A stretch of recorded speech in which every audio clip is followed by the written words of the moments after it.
Lepidoptera, meaning scaly wing, Lepidos meaning scale, and pteron or pteron meaning wing. So the butterflies are a discrete group of families placed towards the middle of the moths. So that tells us they've grown in over time in evolution, and they've, sort of gone that way. The number of moth species. There are many more species of moths than butterflies. So butterflies make up approximately 6% of the lepidopterans, and moths make up about 8 to 9%, 89 to 94%. There's about 165,000 species of Lepidoptera collectively, so that's butterflies and moths worldwide, and about 2,500 species of moths in the UK have been recorded, 900 of which are macro moths, which are the larger moths. There's a proportion of smaller moths which we call micro moths. Most species of moth are nocturnal, so they fly by night, they're active at night. Some species are crepuscular, meaning that they're active during the twilight hours, which is between dawn and dusk. And atypically, some are diurnal. And a couple of examples are the gypsy moth, belonging to the family Nemantidae, the tiger moth belonging to Arctidae, and the burnet moth belonging to the family Zygenidae. And these are in the books. There's a couple of books knocking about, and you find these on page 180, 185 and page 25.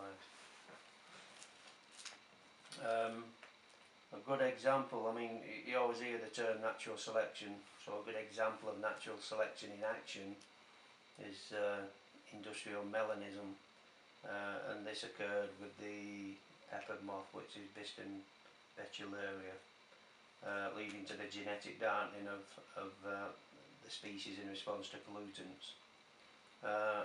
Originally, the vast majority of this species were light-coloured, creamy-coloured and speckled, and they would rest during the day on trees which were light-coloured, and they had lichens on the trees, so they were very well camouflaged, and it offered them a lot of protection against predation.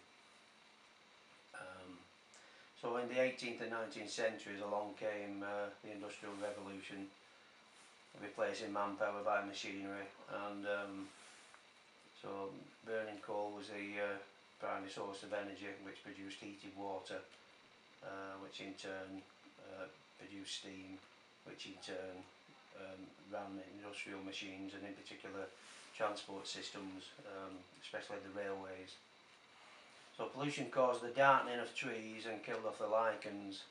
The lighter coloured moths in this species were being picked off by the birds. It was easy predation because of the light colour against the black background.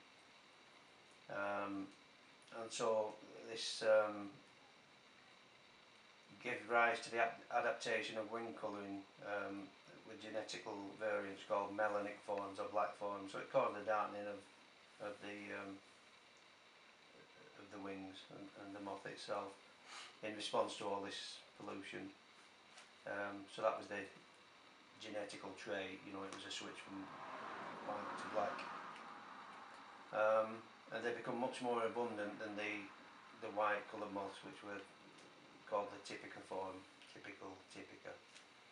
Huge amounts of carbon particles were released into the atmosphere, and the combination of smoke and fog produced smog. I don't think you won't have seen any of this. I did as a kid. It was just a thick blanket of yellow fog, and you couldn't breathe in it. You couldn't see a few feet in front of you. It was terrible. And this spread over cities, and you couldn't see the city. It was just literally this horrible pea soup type of fog, and this led to causing many thousands of deaths over the years due to respiratory diseases. So much so that the Great Smog of London in 1952 killed 4,000 people, leading to the introduction of the Clean Up Acts, the Clean Air Acts of 1956 and 1968. This typically led to a switch back from the black moth to the white moth, because the trees became lighter in colour, and Mike is meant to go. So that was the example of